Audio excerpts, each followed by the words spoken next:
سکتا ہوں دل یزداں میں کانٹے کی طرح. اگرچہ ان کی اسٹریٹجی کیا ہے؟ ایک ایک کر کے ان کے حصے بکھرے کر کے تیا پانچا کرو. ابھی وہ بلاک کون سا ہے؟ ایران ہے، افغانستان ہے، پاکستان ہے اور روسی ترکستان سے آزاد ہونے والی جو ریاستیں ہیں، یہ ایک سالڈ بلاک. یہ عجمی مسلمان عربی نہیں، عربی گئے، یہ نوٹ کر لیجئے. اس لیے کہ عربوں کو اللہ نے فضیلت دی تھی، محمد ان میں سے تھے صلی اللہ علیہ وسلم، یہ رتبہ بلند ملا جن کو مل گیا. لیکن ساتھ ہی اللہ نے دھمکی بھی دے دی تھی سورہ محمد میں، ان تتولوا یستبدل قوما غیرکم، اگر تم پیٹھ دکھا دو گے اس مشن کو جو ہم نے تمہارے حوالے کیا ہے، تمہیں ہٹائیں گے، کسی اور کو لے آئیں گے. اور یہ بات ہو چکی ہے 13ویں صدی عیسوی میں. 1258 میں جب سقوط بغداد ہوا ہے، عربوں کے ہاتھ سے عالم اسلام کی قیادت چھین لی گئی، معذور کر دیے. اس کے بعد قیادت کن کے ہاتھوں میں آئی؟ ترکوں کے ہاتھ میں. ترکان تیموری ہندوستان میں، ترکان صفوی ایران میں، ترکان سلجوقی مڈل ایسٹ میں، اور ترکان عثمانی کا تو کہنا ہی کیا ہے. وہ ایشیا مائنر سے چل کر، آپ کو معلوم ہے کہ مشرقی یورپ کا کتنا بڑا علاقہ، دی گریٹ آٹومان امپائر اس صدی کے آغاز تک قائم تھی. اس صدی میں عجیب عجیب معجزے ہوئے ہیں. گریٹ آٹومان امپائر جو 3 بر اعظموں پر محیط، نام و نشان ختم. The great U S S R, نام و نشان ختم. اب تو روس صاحب ایک ملک کی حیثیت سے رہ گئے.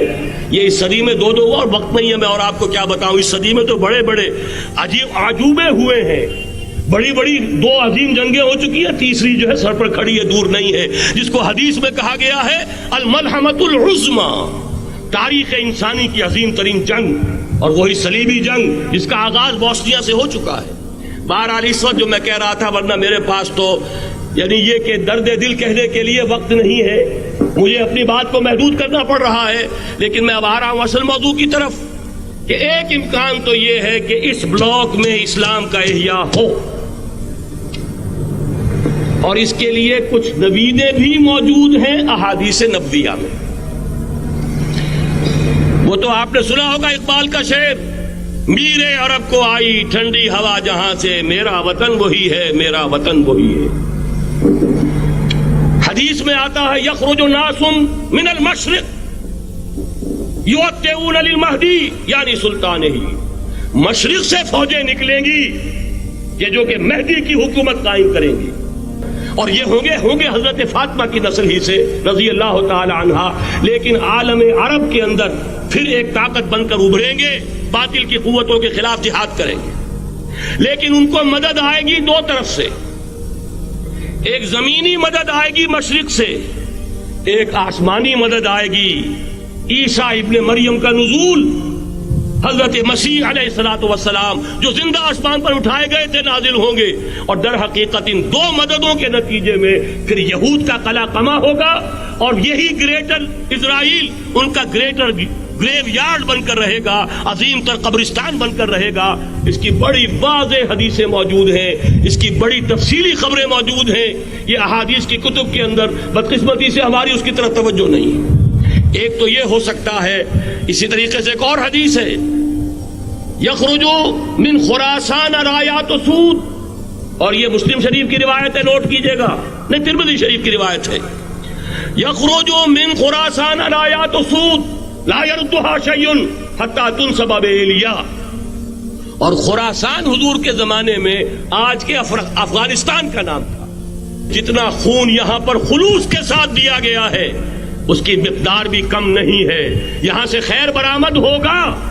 اور دوسری بات اپنے بارے میں نوٹ کر لیجئے، یہ پاکستان، بچا کھچا Pakistan, what remains of Pakistan, یہ اصل میں ہے کیا؟ مولانا بہت خوبصورت انداز میں فرما رہے تھے، یہ 313 نہیں تھے، اسلام تھا. اسی طرح نوٹ کیجئے، پاکستان نہیں ہے، 4 صدیوں کی تجدیدی مساعی کا حاصل ہے. آپ نے کبھی نوٹ کیا ختم نبوت کے بعد اب سب سے اونچا منصب کس کا ہے؟ مجددین. سنن ابی داؤد کی روایت، ان اللہ یبعث فی هذه الامہ علی راس کل 100 عام من یجدد لها دینها. اور نوٹ کیجئے کوئی بات ہے، 1000 برس تک سارے مجدد عالم عرب میں پیدا ہوئے.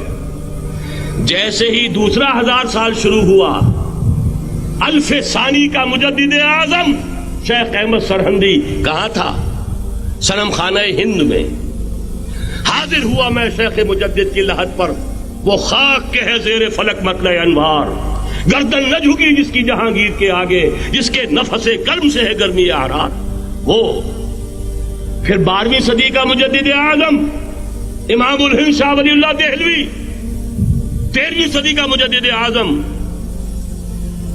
سید احمد بریلوی، اس کے خون کا امین اور اس کے ساتھ کے شہداء کے خون کا امین، ان کے جسموں کا امین آپ کا خطہ ہزارہ، آپ کا خطہ سوات، اس میں ان کی جانیں ہیں جو دی گئی ہیں۔ اور وہ نہایت میں آپ سے عرض کر دوں، دور صحابہ کے بعد اتنا خالص اسلامی جہاد پوری مسلمان تاریخ میں نہیں ملے گا جتنا وہ تحریک شہیدین کا۔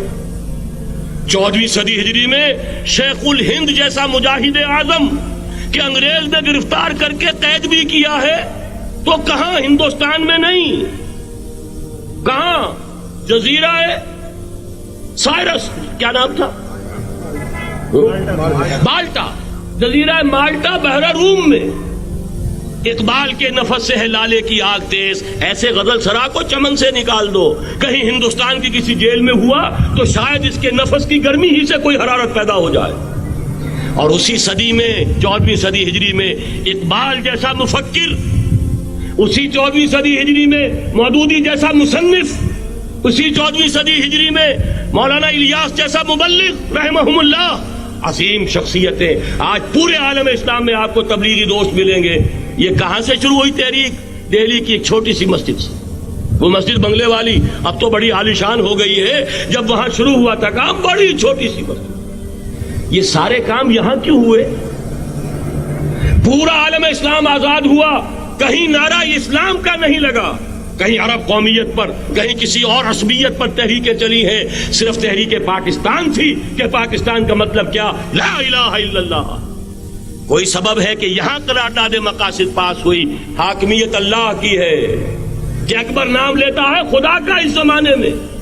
یہ سارا ماضی سامنے رکھیے اور حضور کی دی ہوئی پیشین گوئیوں کا مستقبل سامنے رکھیے۔